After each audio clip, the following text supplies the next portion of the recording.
Imagine for a moment receiving an urgent email from your bank saying your account has been compromised, or a text message from a relative in distress asking for money. Perhaps a charming online acquaintance promises you incredible returns on an investment. Our immediate instinct might be to think, I'd never fall for that. But the truth is, scams aren't about intelligence or gullibility, they're about psychology. Welcome. Today, we're going to pull back the curtain on why scams work, the psychology of fraud. This isn't about blaming victims, it's about understanding the sophisticated strategies fraudsters use to exploit our very human nature. We'll explore the subtle ways our minds can be tricked, not because we're weak, but because we're built with certain mental shortcuts and emotional responses that, under the right circumstances, can be turned against us. By understanding these mechanisms, we can better protect ourselves and those we care about. Let's start with the fundamental tools fraudsters wield, our cognitive biases. Think of these as mental shortcuts our brains use to make quick decisions. Most of the time, they're incredibly helpful, allowing us to navigate a complex world efficiently. But skilled fraudsters know how to exploit these shortcuts, leading us down a path that bypasses our rational thought. One powerful bias is optimism bias. This is our tendency to believe that bad things are less likely to happen to us personally. We might hear about scams and think, that'll never happen to me, which makes us drop our guard. Then there's scarcity and urgency. This is a classic. Act now, limited time offer, or only a few spots left. It creates a pressure cooker environment, forcing impulsive decisions before we have a chance to think critically or consult someone. Another significant one is authority bias. We're conditioned to respect and comply with figures of authority, whether it's someone claiming to be from the government, a bank, or even an IT department.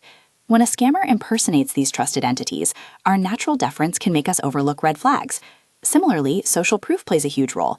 If we see others doing something or read fake testimonials, we assume it must be legitimate. Everyone else is investing in this can be a compelling, though false, indicator. And finally, confirmation bias ensures that once we start to believe something, we actively seek out information that confirms that belief while ignoring anything that contradicts it. If a scammer has convinced us of a fantastic opportunity, we're less likely to question the small details that don't quite add up. Beyond these mental shortcuts, fraudsters are masters of emotional manipulation. They don't just target our logic, they target our feelings. They understand that strong emotions can completely hijack our rational brain. Fear is a common tactic. Fear of losing money, fear of legal action, fear of missing out on a once-in-a-lifetime opportunity. Excitement about quick gains, hope for a solution to a problem, or even sympathy for a sob story can all be leveraged. Think of the romance scams that prey on loneliness and the desire for connection. When our emotions are running high, our ability to critically evaluate a situation significantly diminishes. Sometimes they even use confusion and complexity to simply overwhelm us, making us more likely to just comply. These cognitive biases and emotional tactics are often woven together into an overarching strategy called social engineering. This isn't about hacking computers, it's about hacking people. It's the art of manipulating individuals into divulging confidential information or performing actions they wouldn't normally do. Classic examples include impersonation, where fraudsters pretend to be trusted entities like your bank, a government agency, or even tech support. They might use sophisticated emails, phishing, text messages, smishing, or phone calls, vishing, that look and sound incredibly authentic. Details. The goal is always the same, to create a plausible story that makes you drop your guard and give them what they want. But why do individuals become targets? The fraud triangle, a concept from researcher Donald R. Cressy, offers a powerful framework, originally for understanding why people commit fraud, but it also sheds light on the victim side. It identifies three elements: pressure, opportunity, and rationalization. From a victim's perspective, they might be experiencing significant pressure, financial difficulties, loneliness, or the desire for a better life. The scammer creates an opportunity by presenting a fraudulent scheme, and the victim might rationalize going along with it, perhaps out of desperation or a desire to believe the best. Certain life circumstances can also increase our vulnerability. It's not about inherent weakness, but about phases of life or situations that can make anyone more susceptible. Older adults who might be more trusting or less familiar with rapidly evolving technology, and financially inexperienced young adults are often targeted. Social isolation, major life events like a divorce or job loss, financial stress, or simply feeling lonely or having low self-esteem can make us more open to the promises or manipulations of a scammer.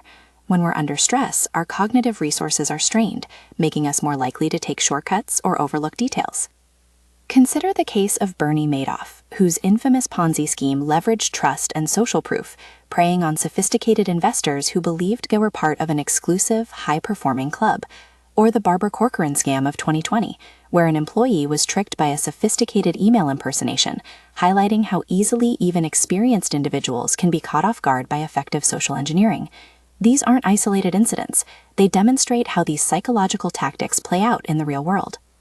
This topic isn't just relevant, it's trending, because fraud is an ever-evolving challenge. Despite widespread awareness campaigns by organizations like the Association of Certified Fraud Examiners and FINRA, we continue to see high rates of vulnerability. This begs the question, are our current strategies truly translating knowledge into behavioral change, especially against powerful emotional triggers? It's a complex area of ongoing research. While older adults are often highlighted as vulnerable, for instance, research is still exploring how specific cognitive functions, or even personality traits like credulity, might play a more significant role than general trust or age alone.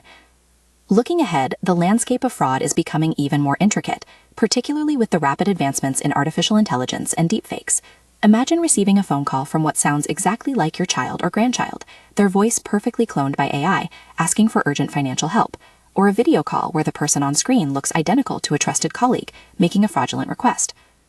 Large language models are enabling fraudsters to craft highly personalized and grammatically flawed phishing emails at an unprecedented scale, making them far more convincing than ever before. This new frontier means the psychological battle against fraud will become significantly more complex, targeting our deepest trusts and emotional bonds with startling realism. So, what can we do? The key is not to live in fear, but to cultivate a healthy dose of skepticism and critical thinking. Remember those cognitive biases? We can learn to recognize when they might be influencing us. If something feels too good to be true, if there's immense pressure to act quickly, or if someone is demanding information or money, pause. Take a moment. Verify the information using official, independent channels. Don't click links in suspicious emails or call numbers provided by the potential scammer. Talk to a trusted friend or family member. These simple steps can interrupt the scammer's psychological manipulation and give your rational brain a chance to catch up. Ultimately, understanding why scams work isn't about pointing fingers. It's about recognizing that our human minds, with all their wonderful complexities and shortcuts, are the primary target. By becoming more aware of these psychological vulnerabilities and the sophisticated tactics designed to exploit them, we can empower ourselves to be more vigilant and resilient. Stay informed, stay critical, and protect your peace of mind.